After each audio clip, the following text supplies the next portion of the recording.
Kirby Smart knows how to coach them up. Let's welcome in our guys there from SEC Media Days. Two-time national champion with Alabama Crimson Tide, Damien Harris. Also our college football expert, our guru with a cult following, I will say, Josh Pate here. Let's start just with the temperature of the Georgia Bulldogs. Josh, I'm going to start with you. Look, heaven forbid we say they've not won the Natty since 2022. Fans are not happy about that. Another disappointing exit from the playoff. What is your temperature there in Athens right now?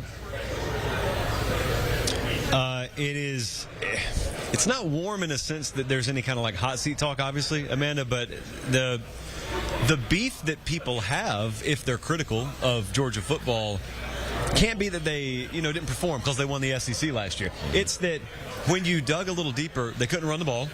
That's out of Kirby Smart's own mouth. They didn't play the caliber defense they're used to. That is also out of Kirby Smart's own mouth. And then the third part, the sort of third rail of all this, which fans don't hit on as much because they don't have as good a knowledge of the program as the coach himself does, is what Kirby's talking about.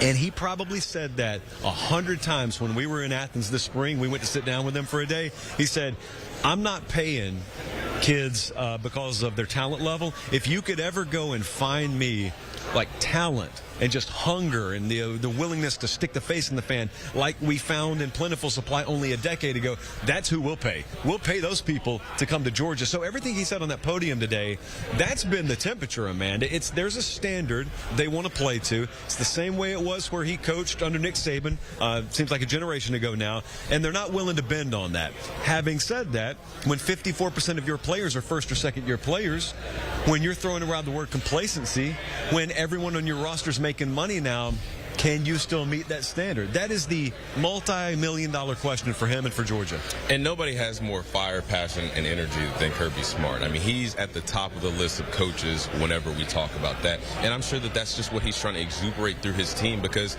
that's what you have to do with young guys. You have to fight complacency, obviously, with these kids getting paid this much money this early in their careers.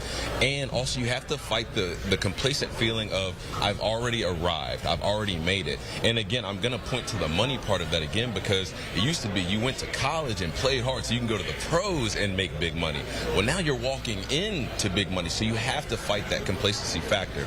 But something that Kirby Smart said that I really want to do a deep dive on is you will be, if you don't have that fire, passion, and energy, you won't be confronted by the coaches. You will be confronted by the players who do have that. And that, to me, shows that he's put a leadership role on the guys that are going to be upperclassmen, the guys who do have that experience, the other 48%, to take accountability of the young guys around you. It's your job to keep them engaged. It's your job to keep them locked in on the common goal, which is ultimately winning a national championship for the University of Georgia. A younger crew there, but somebody who has absolutely waited his turn. We got to talk about the new quarterback in Athens. Gunnar Stockton there with Carson Beck moving on to Miami after 2 seasons. We've seen glimpses of him. Damien, I'll give him credit. Look, he's waited his turn. He could have transferred. He decided not to. However, already there are a lot of critics out there about this guy saying he's not it for the Bulldogs. Maybe he'll be it for the season, but he is not necessarily the reason why they are going to win. What is your take on Gunnar Stockton, Damien? Well, my take is this, and Josh, you and I have sat here and talked a lot about how it's a different feeling whenever defenses have an entire offseason to prepare. When defensive players in the best conference in football have an entire offseason to prepare for you as a quarterback. Well, let's talk about the inverse of that. Gunnar Stockton has had a full offseason to get himself ready to be the starting quarterback at Georgia. Now, it's up to him with what he's done with that opportunity, what he's done with the time since that loss to Notre Dame leading up to the season opener. That's up to him, but he's going to have to take that accountability. He's going to have to take the leadership role and realize, I did wait my time. I sat and I was patient and I waited for my opportunity. Well, now I'm not going to let that opportunity pass me by. And as a young guy, a young quarterback, when you've got older guys around you and younger guys around you, quite frankly, but they see that you've got that hunger. They see the work that you've put in during the offseason. They see how seriously you take being the quarterback of the University of Georgia, and you have that fire, passion, and energy. Well, the level level of production is going to rise around you. The guys around you are going to play harder because the characteristics that Gunnar Stockton showed by staying patient and waiting his opportunity, those are qualities and characteristics that you look for in a leader of your team. You know, so once upon a time, no one thought humans could run a sub 4-minute mile. So Roger Bannister is the first known human to run the sub 4-minute mile. Then a bunch of people ran it after that. So if I'm Kirby Smart and I'm in Athens, I'm getting ready for Georgia's season this year. Once upon a time, Stetson Bennett was an afterthought. Stetson Bennett, I mean, they tried everything they could to find someone to start so that Stetson Bennett didn't have to start for Georgia. That's the coaching staff talking. And then Stetson Bennett started, and they won 2 national championships with him. Okay, so now all of a sudden, it doesn't really matter if you're an afterthought. It doesn't really matter if people think they need to win in spite of you. If you're in an organization that's going to put you in a position to win, surround you with good talent, we just in the rearview mirror 2 years ago, 3 years ago, have an example of a guy who probably wasn't even as physically talented as Gunnar Stockton, who got the job done at the highest level possible. I'd hammer that stuff home if I were Kirby Smart in Georgia. Let me ask you this, though. I mean, people bought into him, though, Josh Pate and even Carson Beck. I mean, I did a Georgia game. I did a couple of them, and I talked to his teammates. They loved Carson Beck there.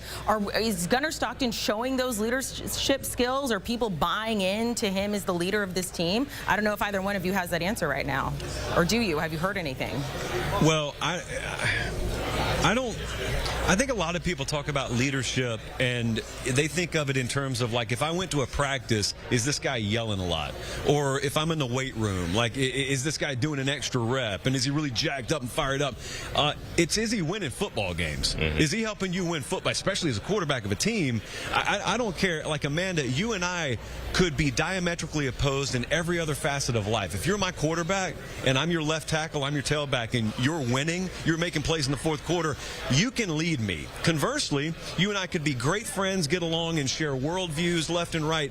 If you can't come through in the clutch, you can't lead me because you're not winning. You're not helping me win. And you play with guys like that. You know exactly what I'm talking about. You are exactly right. And the only thing I can add to that, because you said that so well, is look at Kirby Smart. Look at the example that he has set. I mean, he comes from the Nick Saban coaching tree, then he leaves, and he has more success in college football than any of Nick Saban's other assistants that have gone on to become head coaches. On top of everything that you just said, if I look at Gunnar Stockton and I see that he's following Kirby Smart's lead, and by that I mean I see Kirby Smart coaching him hard, he receives the coaching. It could be pretty, it could be ugly, but at the end of the day, I see that relationship between Gunnar Stockton and Kirby Smart. I'm thinking, okay, you know what? This guy's bought in. Kirby knows what he's doing. Obviously, I wouldn't be here if it wasn't for that. So I'm going to follow this guy on top of all the things you just said. Can he win you football games? Okay, so let's go to that. At the bottom line is everybody's going to buy in if Georgia does win. The good thing for them, their 3 toughest opponents, they get them at home in Alabama, Ole Miss, and Texas. Georgia, let's remind you, has the longest active home winning streak right now in the country. 31 games. The last time they lost at home was back in October of 2019 against South Carolina. Josh, how are you feeling about their schedule and how it fares for the Bulldogs?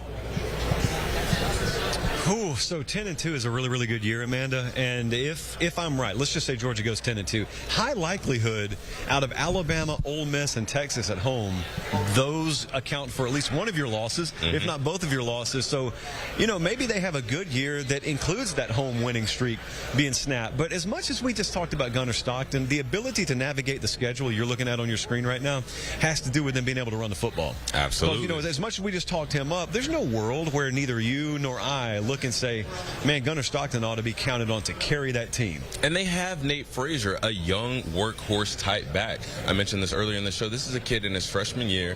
He split ETN. He spared him, gave him his rest. But he also had 700 yards and 8 touchdowns as a true freshman. So this is a kid who can clearly play at a high level. But again, it goes back to Kirby, Mike Bobo. They have to be willing and adamant about running the football. When it's early in the game and you're getting 2 yards a pop, well, guess guess what? Those 2 yards a pop in the third quarter when you're wearing down the defense, because think of it like this, Josh Pate. I'm a running back, so this is all I think about.